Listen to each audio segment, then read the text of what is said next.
What do you imagine the world to look like in 5-10 years time? As I mentioned earlier on, you got AI and you got the Apple Vision Pro, and eventually they're going to come out with sunglasses like the ones you're wearing now that have every little thing that you need to see in front of you. So what do you imagine the world to look like? Is it a scary place, or is it a thing of where it's interesting? It's a good question. And I'm going to tell people how I came to my answer. I think the best way to predict the future is to study history. I believe in times of old, let's go back the last 3,000 years. If you were a king, your life was pretty good. Or it was as good as life could be. To be a king, you had power, influence, money. That's what you had, and you were a king, and you lived a good version of life. If you weren't a king, you were an average man, a common man. Mm-hmm. And I think the world is cyclical. When you were a common man 2,000 years ago, you were effectively a slave, and life was terrible.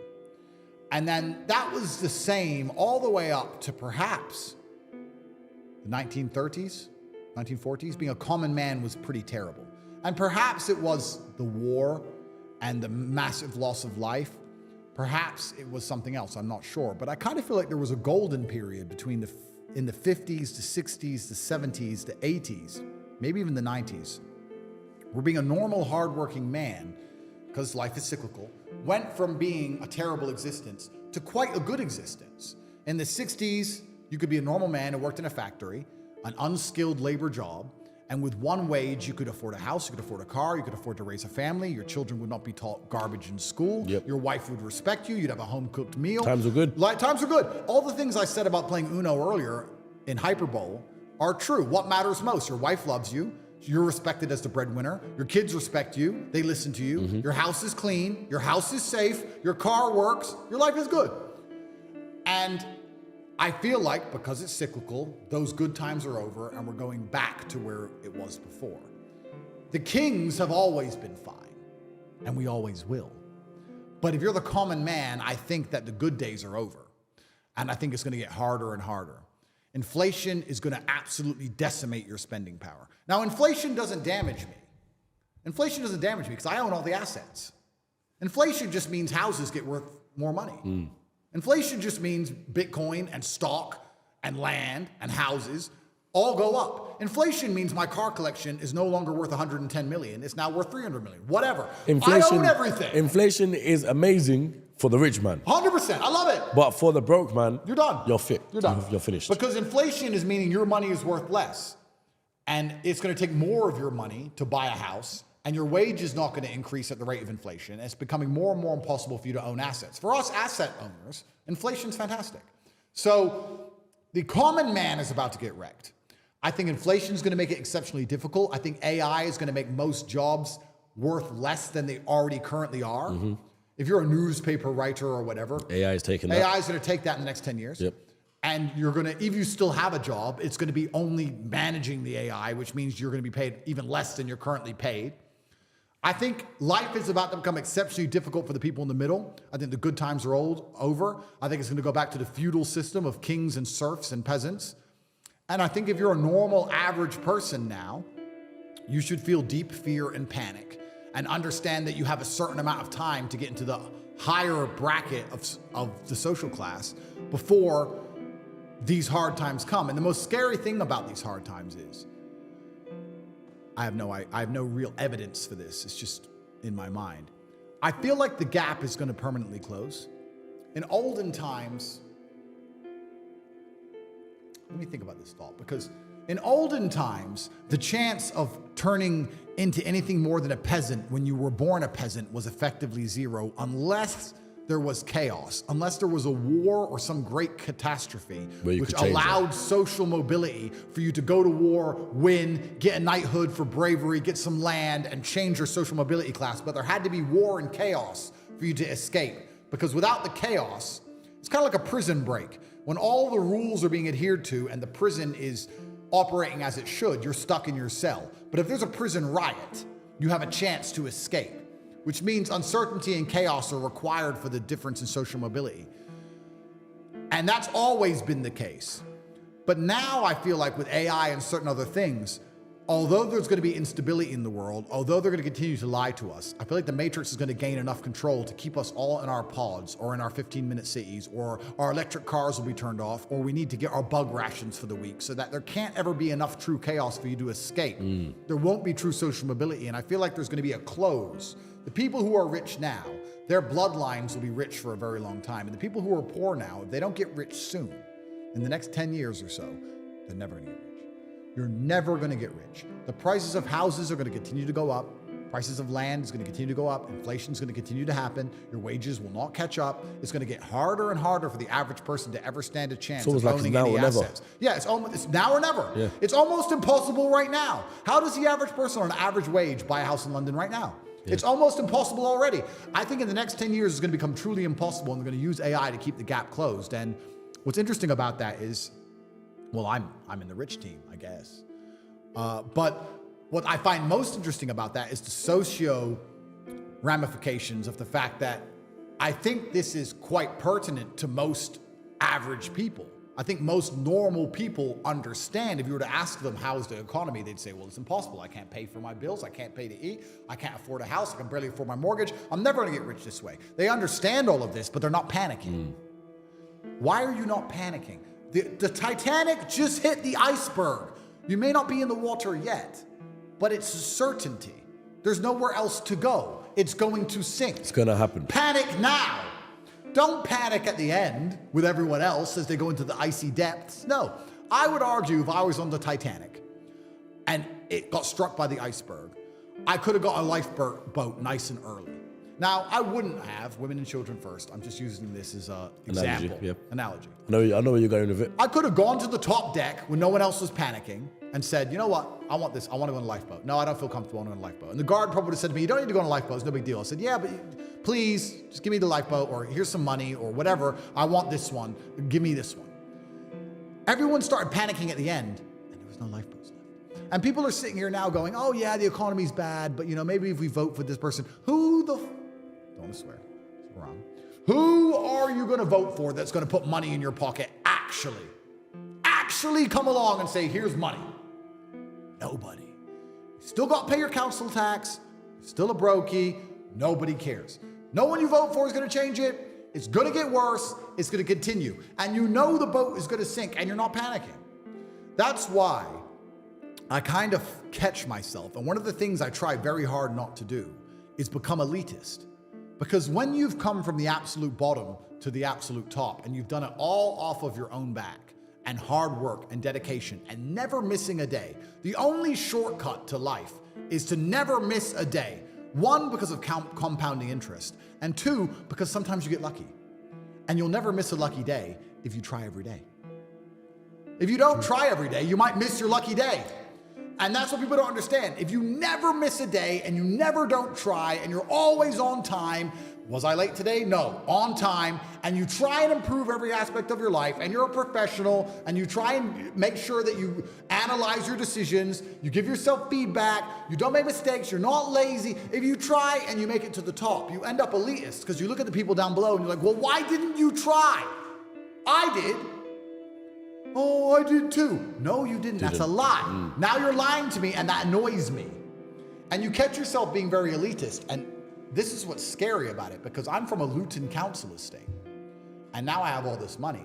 But if I meet somebody who's truly broke, I'm not talking about you not have hundreds of millions, but if I meet somebody who's broke, I think they're an idiot. And I catch myself going,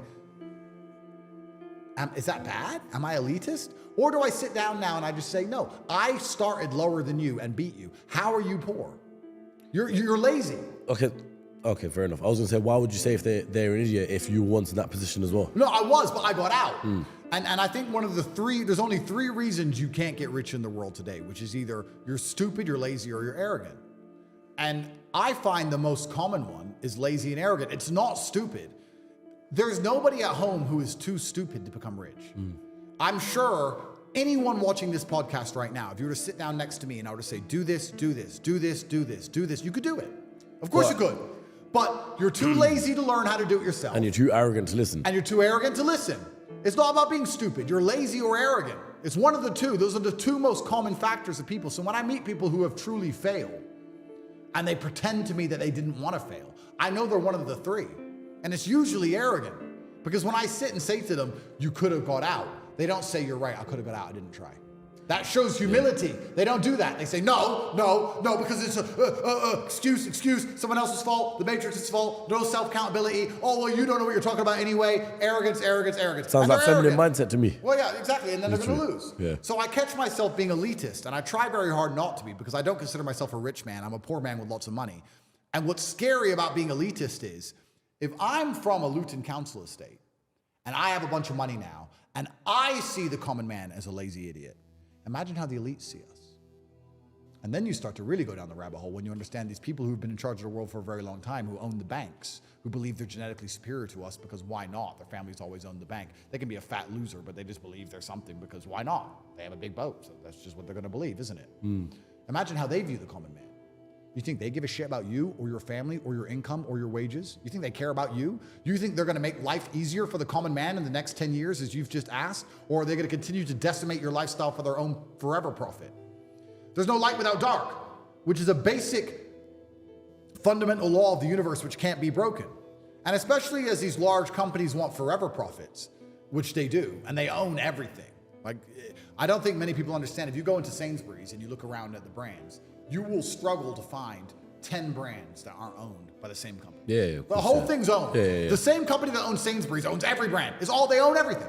So if they want forever profits, which they do, they're not going to do that without owning everything. Well, and also, you have to take that money from somewhere. If they can make you poor so they can get richer, they will. If they own all the assets, they want inflation. They don't care. They don't care about you. They don't care you can't feed your family. Why would they? So, and you can also look at it from a global perspective, which is quite interesting, because America was built off the back of World War II. World War II made America rich. But Europe, for the longest time, got rich off the exploitation of second and third world nations. That's how it got rich, by building empires in Africa and Asia, etc. Colonizing countries. Yeah, colonizing countries. That's how they got rich. And now we have populations in Europe and in the West which are decadent, and we want high wages, and we want maternity leave, and we want holiday pay, and we want good working standards, and we want good working hours, and we want nice chairs to sit on. Now we're entitled. And if you're a company and you need slaves, do you want entitled slaves, or do you want slaves who are just going to do their job for low pay? And then you start to understand why immigration is being unchecked on purpose, so they can bring in people to try and work jobs for basically nothing, who don't want standard of living and don't want standard of work. And what they're effectively doing now is, instead of exploiting the second and third world to benefit Europe, the globalists are now decimating Europe on purpose so that they can live somewhere else. And okay, that's going to prop up the economies of the second and third world, so the whole thing is reversed. Instead of destroying the second and third world for the benefit of Europe, they're going to destroy Europe, and that's going to benefit the second and third world. But they're globalists and they don't care. All they care about is forever profits. They'll go live in Saudi. They'll go live in Mumbai. They don't care. They're not tied to the land or tied to the place like the average European is. So if you're the average man in a European country and you're not financially free and you're stuck somewhere in the middle, not only is your life going to get harder, but also the place you live in is going to get worse. Your wages are going to go down. Crime's going to increase. All of these things are going to happen so that the people in charge can get their forever profits and avoid all the mess they make. And it's all done purposefully. If I was an average person, I'd be genuinely afraid. I mean, it's easy for me because I have so much money. Okay, I'm currently restricted in Romania and I'm under a matrix attack and they'll put me in jail, blah, blah, blah. One day I'll get out and one day it will be over and I'll still be a millionaire and I can look at the map and go, where is safe? Tokyo, cool. Done. Most people can't do that. Yeah. They can't do that. They're stuck. And the fact that that doesn't bother them or they don't panic, I find flabbergasting. I mean, the iceberg has struck the Titanic. How long can you have a border where people can arrive by dinghy and throw acid in people's face until your nation has fallen? How long will you allow this to happen until you realize it's done? It's done. It's done. And how long will you sit there and get hit by endless bills that continue, inflation that wrecks your currency, wages that don't increase, new taxes with ULEZ cameras, unchecked immigration from All of it, people yeah. who don't have a passport, crime rates increase. Bro, I said this to Tristan. We were saying how we miss England because we're English in our hearts and part of us miss it. And I was saying, you know what? If I lived in England, I couldn't even protect myself. I have guys here with guns because I'm currently on bail and I can't carry a gun. Otherwise, I'm strapped all the time. If you come to my house, there's a big gate and there's pit bulls and there's 4 guys with weapons, guns. You need SEAL Team 6 to get in my house. There's bulletproof doors and I have a gun next to my bed. I'm the final boss. It's going to be a shootout.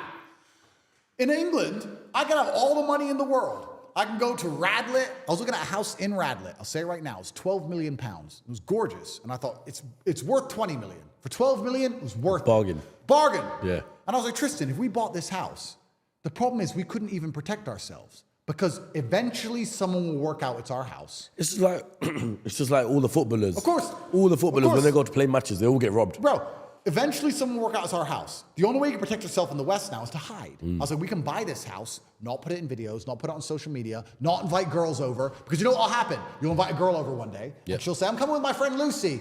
Not from the BBC, a different one.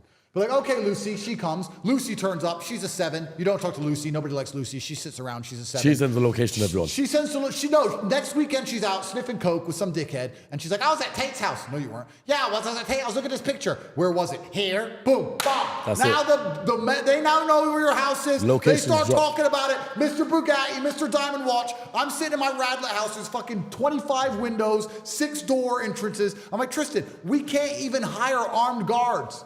Who could we even hire to protect the house? I could come along with $1 million a month contract. I'd end up with G4S, some old man sitting in a little box. And when they rock up, 20 dudes with blades, it's over.